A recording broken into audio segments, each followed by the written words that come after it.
Le Vietnam. Épisode 4. La longue marche de l'oncle Ho. Bonjour.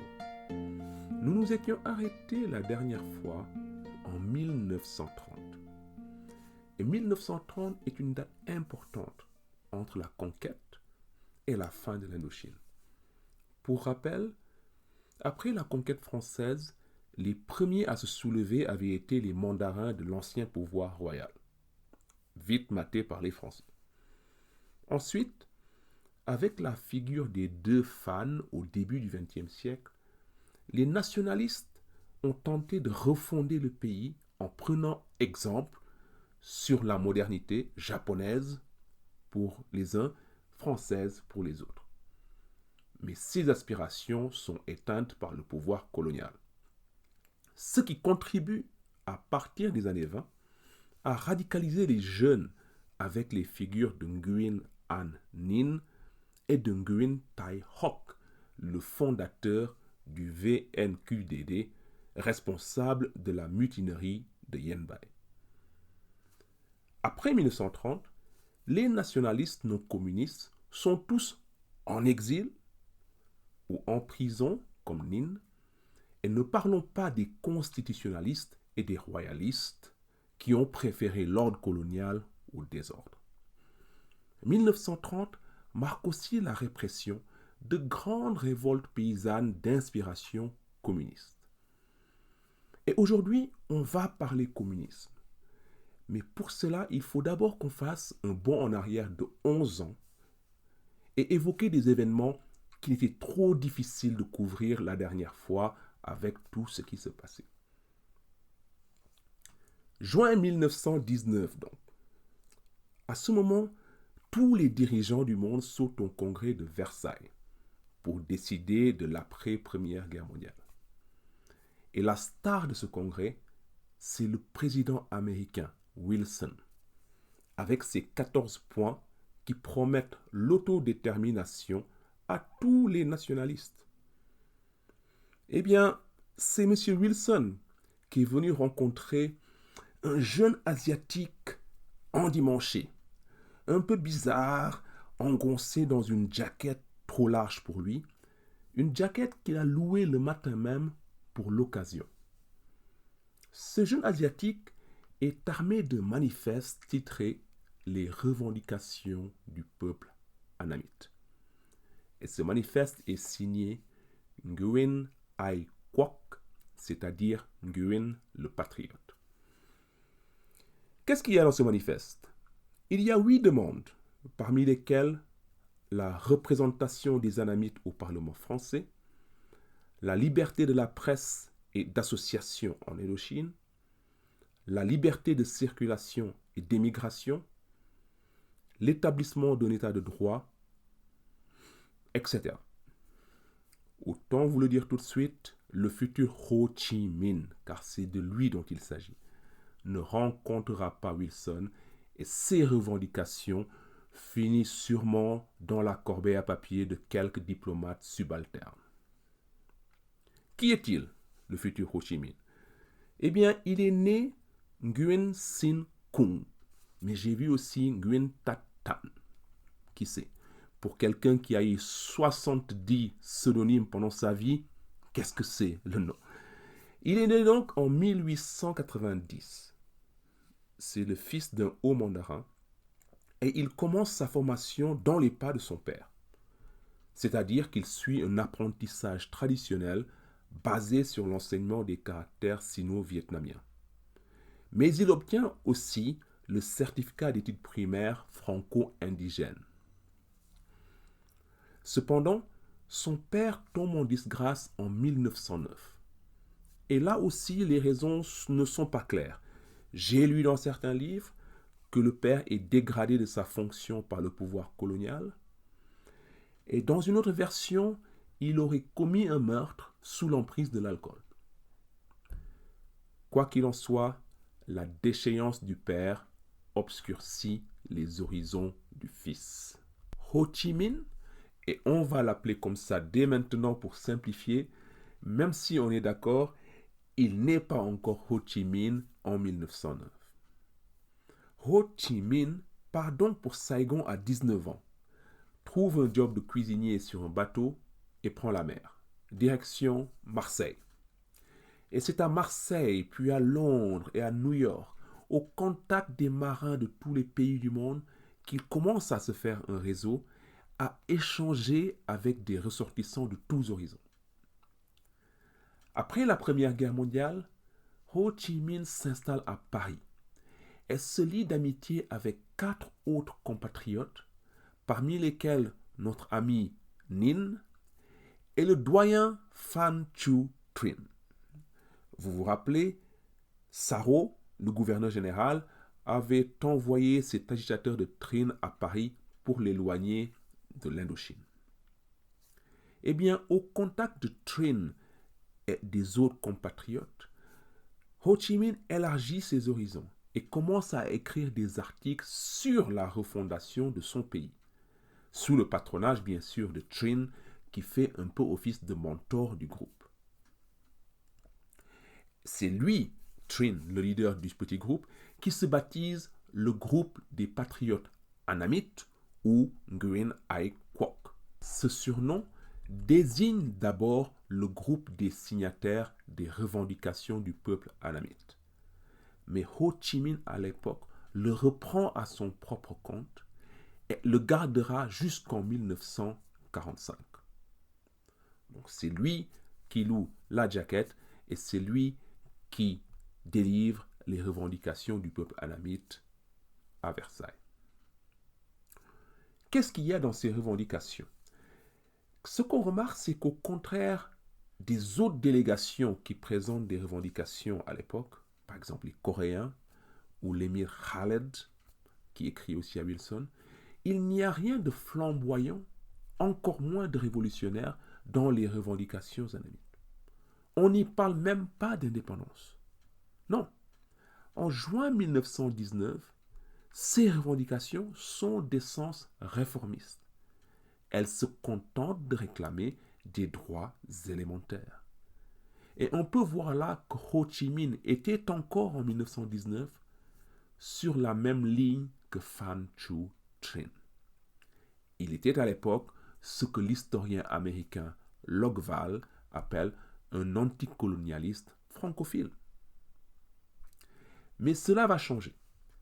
Après son échec à Versailles, Ho Chi Minh comprend que l'autodétermination à la Wilson, c'était seulement pour les Européens. Wilson n'en avait rien à faire des Annamites, des Coréens ou des Algériens.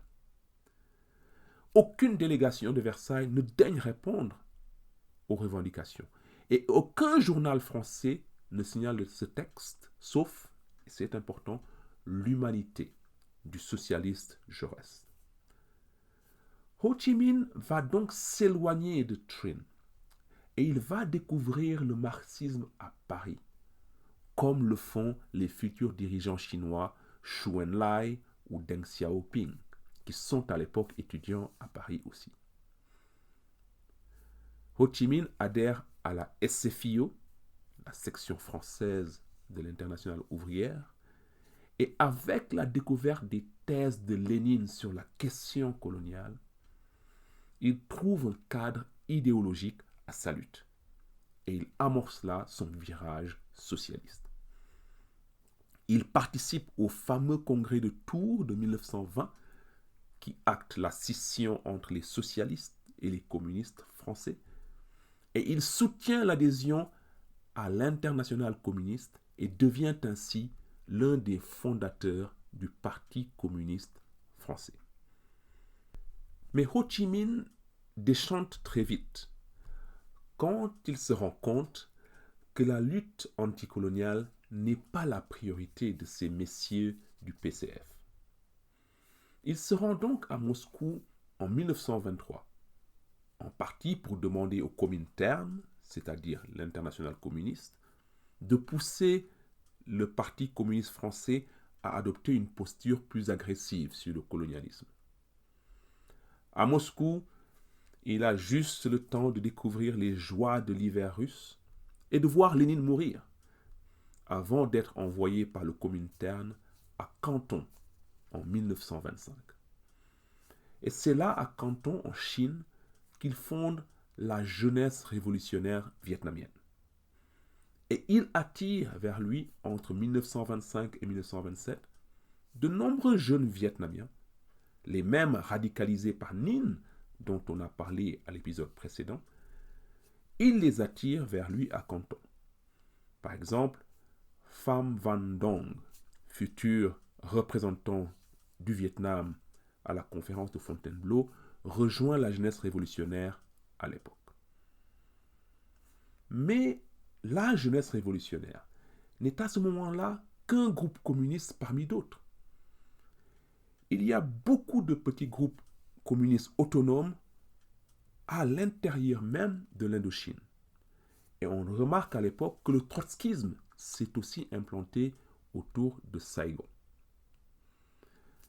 Mais en février 1930, Ho Chi Minh réussit le tour de force d'unifier toutes ces factions communistes, sauf les trotskistes bien sûr, en un parti communiste indo-chinois. Et il le fait à Hong Kong en février 1930. Et on peut dire que c'est la première indépendance acquise par Ho Chi Minh, car le Parti communiste indo-chinois ne dépend pas du Parti communiste français. Mais laissons Ho Chi Minh là à Hong Kong pour retourner en Indochine. En effet, l'unification communiste que Ho Chi Minh vient de réaliser n'a pas eu le temps de prendre sur le terrain quand, en 1931, éclatent de grandes révoltes paysannes d'inspiration communiste.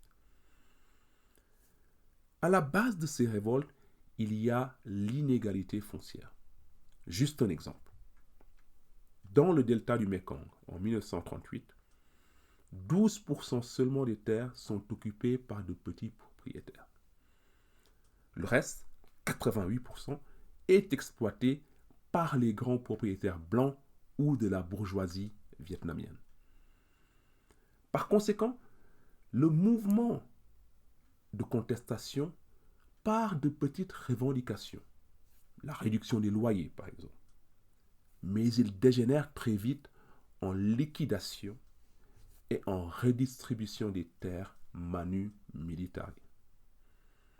Pour l'administration coloniale, il faut écraser ces soviets bolcheviques. Et là, on ne va pas faire dans la dentelle. On envoie la Légion étrangère, carrément, au sol pour mater la rébellion. En plus, on envoie l'aviation bombarder les villages rouges. Résultat, les morts se comptent par milliers. Et pour les survivants, la justice n'y va pas de main morte. Tous les leaders communistes à l'intérieur de l'Indochine sont tués ou mis au cachot, souvent livrés par les notables locaux qui avaient tout à perdre dans ce désordre.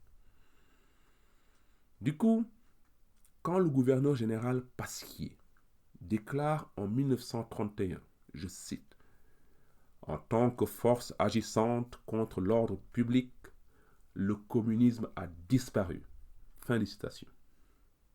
Eh bien, il a raison, car toute l'infrastructure communiste est démantelée et hors d'usage pour de nombreuses années. Mais ce qui est un coup dur à court terme va se révéler positif à long terme. Je m'explique. En fait, c'est un phénomène comparable à celui du camp Bouka en Irak après 2004. À l'époque, les Américains avaient entassé beaucoup de prisonniers dans un même complexe. Et le camp Bouka s'est révélé être le terreau qui a donné lieu à l'État islamique, car il était emprisonné tous les futurs dirigeants, dont al-Baghdadi. Eh bien, en Indochine, les dirigeants communistes et autres nationalistes sont pour la plupart incarcérés à Pulo Condor. Et Pulo Condor devient donc, dans les années 30, une sorte d'université révolutionnaire. Des milliers de prisonniers politiques ressassent leur haine, partagent leurs souffrances et planifient leur revanche révolutionnaire. Et il y a du beau monde à Poulo Condor. Juste 3 exemples. Nguyen Binh, futur leader de la guérilla du Viet Minh dans le sud après la Deuxième Guerre mondiale, est alors détenu VNQDD. Du côté communiste, on peut citer Pham Van Dong, qu'on a rencontré à la jeunesse révolutionnaire avec Ho Chi Minh, et Pham Van Dong qui sera le négociateur aux conférences de Fontainebleau, nous l'avons dit, et aussi de Genève en 1954. On peut citer aussi quelqu'un qui n'est pas un acteur majeur de notre histoire décoloniale, mais qui sera l'homme fort du Parti communiste à partir des années 60, notamment pendant la guerre contre les Américains. Je veux parler de Lê Duan. Et c'est aussi à Poulo Condor que commence vraiment la guerre civile vietnamienne, dans les bagarres entre détenus communistes et bagnards du VNQDD par exemple. Pour récapituler, si on fait un état des lieux en 1931, premièrement, le nationalisme non communiste n'existe plus. Les bourgeois anamites ont choisi le camp de l'ordre, le VNQDD est mort et Ninh est en prison. Deuxièmement, les communistes aussi sont dans le creux de la vague. Et troisièmement, résultat, la France, si elle s'est fait peur avec Yen Bai et les grandes révoltes paysannes, a fait prévaloir sa force. Elle peut donc projeter l'image d'une France impériale, sûre de sa force, à l'apogée de sa puissance, comme elle le fait à l'exposition coloniale de 1931. Dans cette exposition coloniale, l'Indochine, la perle de l'Empire, tient une place de choix avec la reconstitution du complexe d'Angkor ou avec la présence du jeune roi Bảo Đại en vedette américaine. On reparlera beaucoup de Bảo Đại dans les épisodes qui viennent. Les années 30 sont donc une parenthèse enchantée pour les colons. Dans le Saigon, où vivent le gouverneur général et les 3/4 des 40 000 Français, on fréquente le cercle sportif, on se promène sur la rue Catina, on siroque des cognacs gaz à la terrasse du Continental. Des cognacs gaz ou des gnacs gaz, jeu de mots avec le surnom que les colons donnaient aux paysans viettes et par extension à tous les viettes qui sont boy, boyesse, pousse-pousse, etc.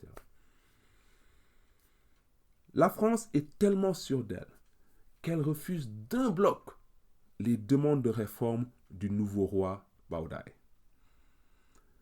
En effet, Bảo Đại avait succédé à son père, Khai Dinh, à 13 ans, en 1926. Mais il avait été immédiatement envoyé en France faire ses études. Il fréquente le lycée Condorcet, le lycée de Canal. Il joue au tennis et skie avec tout ce que Paris compte de BCBG. Le plan du gouverneur général Pasquier, c'était de faire de Bảo Đại un souverain anamite de peau, mais français d'esprit. Et par conséquent, d'instrumentaliser encore plus la monarchie vietnamienne au service de la plus grande France. L'occasion donc était belle de profiter du retour de Bảo Đại en 1932 pour le sortir, le parader et calmer le petit peuple dont on pense à l'époque qu'il est encore imbu de confucianisme, donc de respect pour le Fils du ciel, le souverain. On permet même à Bảo Đại de former un gouvernement où siègent Pham Quyên, le vieil allié royaliste des Français, et un jeune fonctionnaire catholique qui deviendra le premier président du Sud-Vietnam.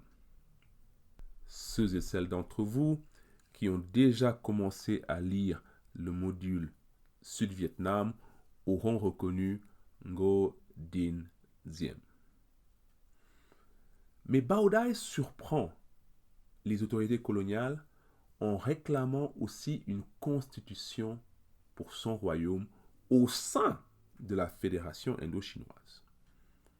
Il réclame aussi le respect des traités de protectorat, dont je rappelle, si vous avez suivi au précédent épisode, que la France avait cessé d'honorer dès 1897.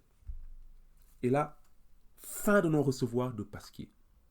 J'imagine d'ici la réunion qui démarre et Bao Dai qui prend la parole et qui présente ses doléances, etc. Et le gouverneur général qui le coupe direct. Non mais je vous arrête tout de suite là. Mais ça va pas. On vous emmène à Paris, on vous fait faire de très bonnes études, vous revenez au pays, on vous donne au gouvernement et vous réclamez une constitution. Incroyable, c'est Nyakwe. Incroyable. Cette ingratitude. On leur donne un doigt et ils vous bouffent le bras. Bref, je ne suis pas sûr que ça s'est passé comme ça, mais peut-être. Il n'y avait en tout cas même pas de place pour une administration anticommuniste et pro-française avec un souverain ami. Résultat, Diem claque la porte et se tiendra à l'écart du jeu politique jusqu'en 1946-47. Quant à Bao Dai, il se retire aussi du jeu politique, préférant chasser le gros gibier plutôt que de faire des tournées en habit d'apparat. Pendant la Deuxième Guerre mondiale, il refusera aussi l'offre de collaboration de l'amiral Decoux, gouverneur général à l'époque. Il y aura un petit vent de réforme, en tout cas d'espoir de réforme pendant le Front populaire en 1936. Nin, sorti de prison, encore lui, s'allie à certains communistes pour fonder le journal La Lutte.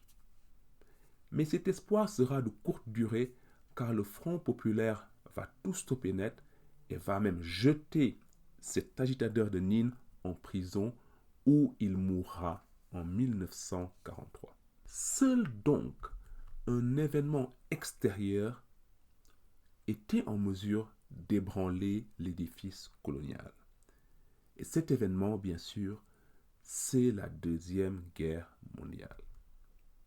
D'abord, il y a 1940, quand les Japonais s'implantent en Indochine par la force et imposent leurs conditions aux Français. En gros, on vous laisse administrer les gars, mais vous nous fournissez toutes les matières premières dont on a besoin. C'est ça, on extermine tout le monde. Oui, bien sûr, disent les Français, qui conservent du coup l'apparence du pouvoir. Mais les Vietnamiens ne sont pas dupes. Et le mythe de l'homme blanc invincible est brisé dès cet instant-là. Mais cela, ce n'était qu'un coup de semonce. Le coup de grâce va venir le 9 mars 1945, quand, avec le spectre de la défaite, les Japonais, en une nuit, décapitent toute l'administration civile et militaire française. En une nuit. Et quelquefois, au sens littéral du terme. À Lang Son, par exemple, ils décapitent au sabre la centaine de soldats de la garnison française. En une nuit, tous les fonctionnaires français sont tués ou emprisonnés. Les Japonais mettent fin à 80 ans de domination française et offrent le pouvoir sur un plateau à Bao Dai en mars 1945. Pourtant, me direz-vous, 6 mois plus tard, le 2 septembre 1945, c'est notre vieil ami Ho Chi Minh qui va proclamer l'indépendance du Vietnam. Comment cela se fait-il alors qu'on a laissé les communistes exsangues dans les années 30 et que Ho Chi Minh est toujours à Hong Kong à l'époque? C'est ce que nous verrons la semaine prochaine. Nous nous plongerons dans la période chaotique qui s'ouvre le 9 mars et qui culmine avec la proclamation de l'indépendance du Vietnam le 2 septembre 1945. Rendez-vous donc au prochain épisode. D'ici là, portez-vous bien et salut hein.